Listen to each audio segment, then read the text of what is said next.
Hi, so my project, at least what I wanted to do, was to interview people I knew on topics regarding self love, inner coaching, and overall just answering the prompts given in the English assignment. But just some heads up for the word agape, I do mispronounce it, so I apologize for that. And the questions are going to be said in the video, but just in case if you didn't hear the questions in the video, some of them are going to be listed in the description below. Hello, I'm Victor, I'm part of the Mesa cross country team. Okay, and the first question I have for you is, what is something that you struggle with? Definitely productivity, Yeah. maintaining a focus throughout the day to get tasks done. Why do you feel Agape is a key aspect in fostering a caring community? I think it's an important aspect because you gotta be able to just love others without wanting anything in return, and just getting, as I said before, getting to meet people, just talking to people without trying to get something out of it, just to have that the human connection, just to talk to people, get to know people, getting that tight knit community is. How can one start the process of fostering a tight-knit community? Definitely just going out into the community and just finding things yourself, and just not ignoring opportunities to meet new people and to network, I think. Okay. And what do you think communities are lacking in regards of being caring? I think there's a lot of just hate towards people that they don't even know yet.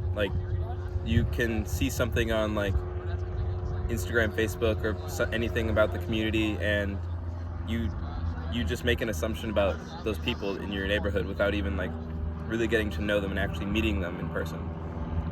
And can you give me a story in which you felt agape?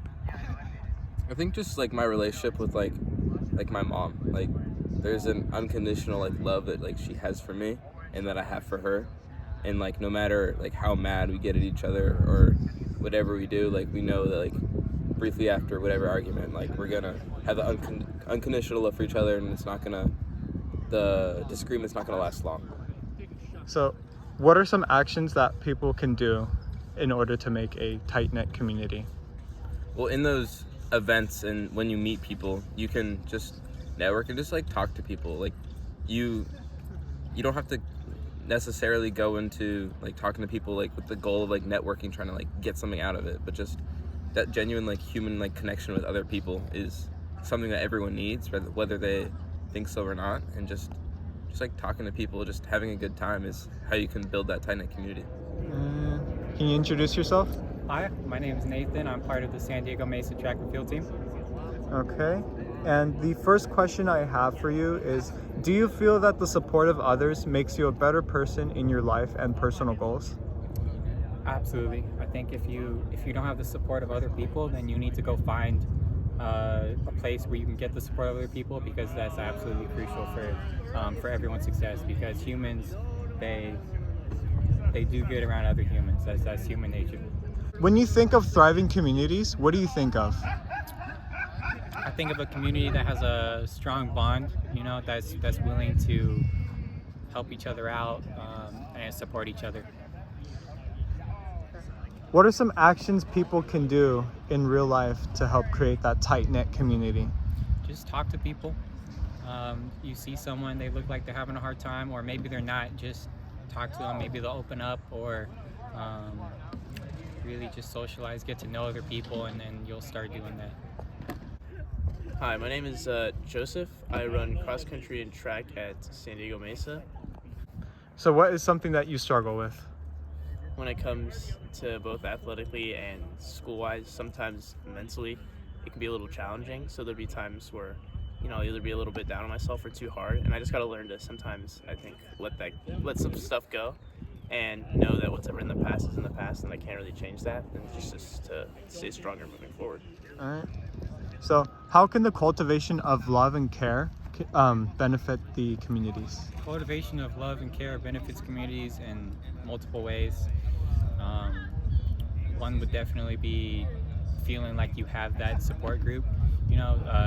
For example, somebody that's going through a tough time, uh, having that support group would definitely help them get through it.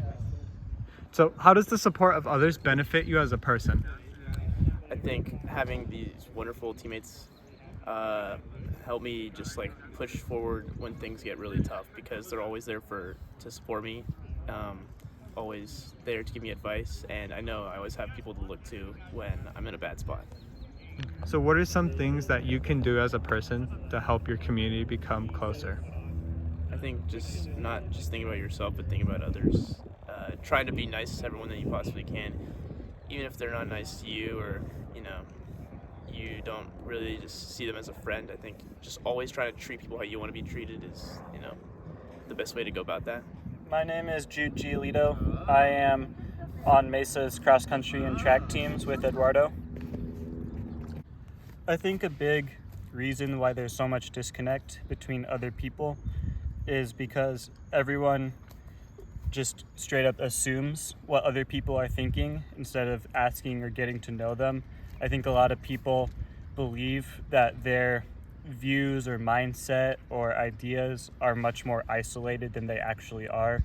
I think a lot of us are a lot more similar than we think, and we don't find this out unless we talk to other people and interact with other people in ways where the goal is just to get to know others instead of trying to always convince someone that you're right and they're wrong or start an argument or debate.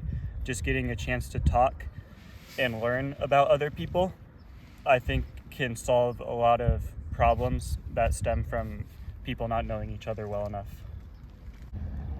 So, what are some actions people can do to help create more tight-knit communities? I think that things that people can do is take a moment to actually talk to other people, maybe someone that you've always thought that you don't necessarily get along with them or you think that they have different views or beliefs than you. When you take a moment to talk to them and not try and convince them that they're right or wrong or anything like that, just find common ground and know that we're all here together and focusing on the things we have in common rather than the things that we do not have in common goes a long way to creating relationships with other people. Go. Hi, I'm Ron. I'm part of the cross country team. I'm Water's teammate. When you think of a thriving community, what do you think of? When I think of a thriving community, I think one of the things I think is neighbor helping a neighbor, like what's it called, just being nice and generally just kind to others, like be a helping hand when people need it, open the door for another person, stuff like that. Can you give me a story in which you felt agape? Story I think my parents at home, they do a lot of stuff. Well, back when I was a kid and everything, they used to do a lot of stuff for me. Like my dad would move across the country, work in North Carolina, and it would be hard for him because most of the time it would just be him in a rented room by himself, trying to make money for my family. So, how does working with others benefit you as a person? Well, I mean, I feel like working with others can benefit a person because you can learn a lot of stuff from working with people, and you can learn lessons and skills that you want to learn by yourself, and also it teaches you how to get along with other people as well. Okay. So, how does the support of your friends and family and teammates make you a better person? Well, I mean, the way it's to keep it all revolved around your questions, the reason why it makes it a better person because you can do there's a lot of examples, but one example is just following by example. I feel like if your parents treat you nicely and things like that, you'll learn from them. Okay, and introduce yourself. Hi, I'm Alex. I'm Eduardo's teammate on the Mesa cross country team. Okay, and the first question I have is, what do you struggle with socially? So one of the things I struggle with socially is putting myself out of my comfort zone and talking to new people. I find that when I'm in especially a big group of people that of a lot of people I don't know, that I kind of like put like a shell or a wall on myself, and I don't kind of put myself out there. I don't talk to people as much as I should unless someone approaches me first. So, why do you think there's such a disconnect between people socially? Do you think that's something that could be solved using Agape? I think a lot of the disconnect comes from people not putting enough effort to empathize and to understand with what other people are going through, because I feel like we often pass judgment on others before we really know anything about them. Like we can almost create like a whole image of a person in our mind, even though we've never interacted with them, just based on what we've heard from other people.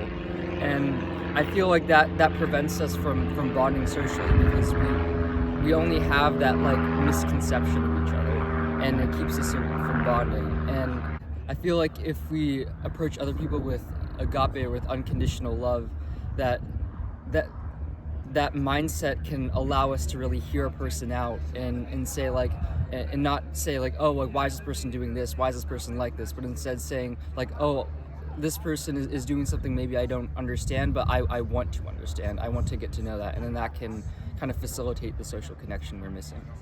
Okay. And then the next question is, how does the support of your teammates and friends make you a better person?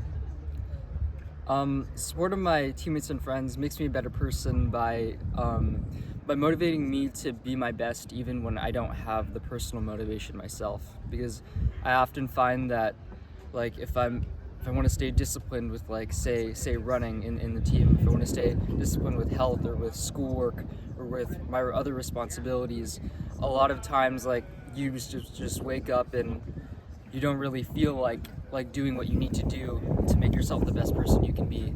And when you have, first of all, like the outside motivation from your friends, your family, your teammates, that always pushes you to be better. And then also you have like a sense of duty to your teammates to be the best you can for the sake of them, even when it doesn't feel like you could do it for yourself.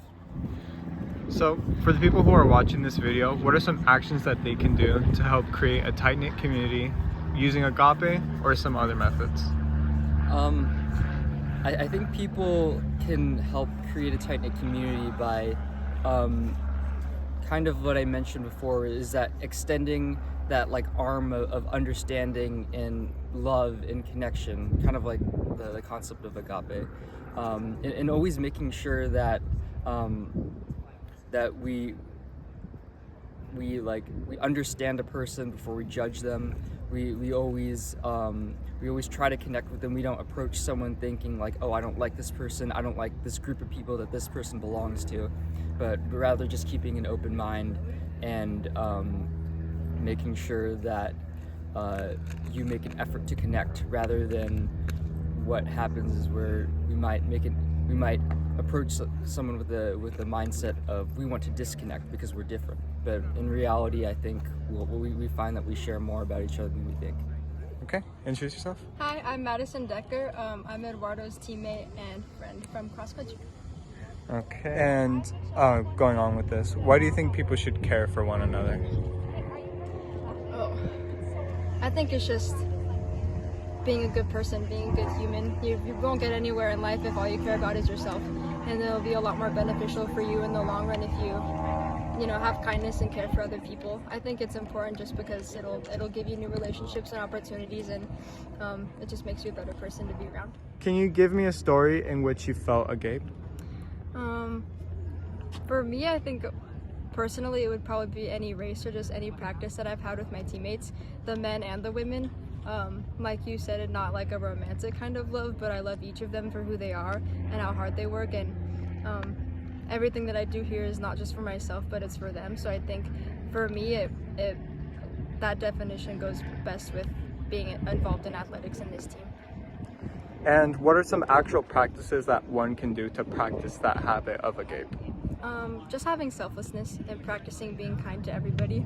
I think it's really important that when you're doing something and you're involved with other people, you make sure not to just do it for yourself, and being kind to everyone around you, I guess. Just practicing selflessness, I guess.